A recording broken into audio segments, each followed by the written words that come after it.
आज बात करेंगे इंश्योरेंस अमेंडमेंट बिल 2025, जिसको नाम दिया गया है सबका बीमा सबकी रक्षा। तो बहुत सारे की चेंजेस किए गए हैं उसमें, लेकिन स्टार्ट करेंगे उन चेंजेस से जो डायरेक्टली आपको एज अ कस्टमर इम्पैक्ट करेगा। सबसे पहली चीज़ जो मुझे बहुत अच्छी लगी पर्सनली, वो ये थी कि इंश्योरेंस सेक्टर में, पूरी इंडस्ट्री में जो मिस सेलिंग होती थी, मतलब एजेंट्स या इंश्योरेंस कंपनीज बोलती कुछ और थी और कॉन्ट्रैक्ट में कुछ और लिखा होता था, इसको कम करने के लिए एक की प्रोविज़न आया है, जिसमें इस बिल ने क्या किया कि IRDAI को स्ट्रेंथन कर दिया कि जब जो मिस सेलिंग होगी उससे एजेंट को जो भी रॉन्गफुल गेन होगा उसे रिकवर किया जाएगा। IRDAI के पास अभी पावर होगी। तो अगर आपको कोई भी रॉन्गफुल सेलिंग करता है और आप उसकी कंप्लेन करते हैं ओम्बड्समैन के पास और आप उस केस को जीतते हैं, तो इंश्योरेंस कंपनी को और इनफैक्ट वो एजेंट को जो भी रॉन्गफुल गेन हुआ है वो वापस करना पड़ेगा। दिस वॉज वेरी इंपॉर्टेंट और जो कि बहुत अच्छा मुझे लगा। सेकेंड की प्रोविज़न, लाइसेंसिंग ईजी करिए। लाइसेंसिंग किस चीज़ की?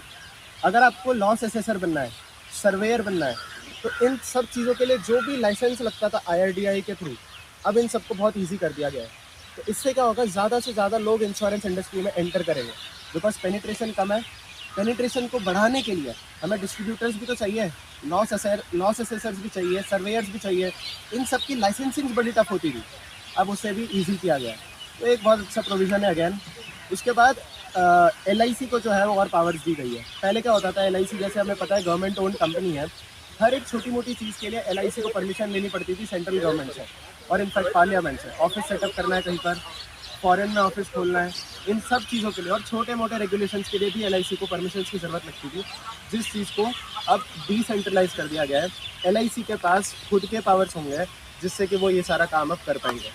तो this is again very important, अच्छी चीज़ है LIC के लिए भी और एज अ कस्टमर होल्डर। देखो इवेंचुअली अगर LIC को बेनिफिट होगा तो उसका जो, अगर कंप्लायंस कॉस्ट LIC की ज़्यादा लग रही थी तो वो प्रीमियम में भी रिफ्लेक्ट होता है, और कंप्लायंस कॉस्ट कम होगी तो प्रीमियम्स पे भी रिफ्लेक्ट होगा।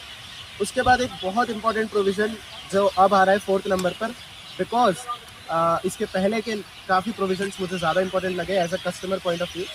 FDI जिसको 100% कर दिया। Now what is FDI? Foreign direct investment.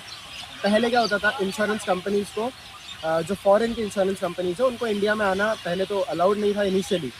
ये विद द IRDAI एक्ट 1999 में आया, 2000 में अलाउ किया गया कि अब फॉरेन इंश्योरेंस कंपनीज भी इंडिया में आ पाएंगी और बिजनेस कर पाएगी। फिर वो यहाँ पर 26% शेयर ही होल्ड कर पाएगी।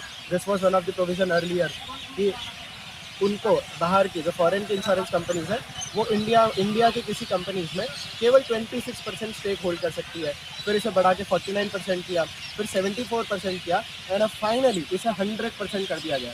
तो बाहर की बहुत सारी इंश्योरेंस कंपनीज आएगी, इंडिया में अपने ऑफिस सेटअप करेगी, अपने प्रोडक्ट सेल करेगी, जिससे इवेंचुअली फ़ायदा आपको होगा क्योंकि आपके पास ज़्यादा वैरायटी होएगी और प्रीमियम्स कम होंगे।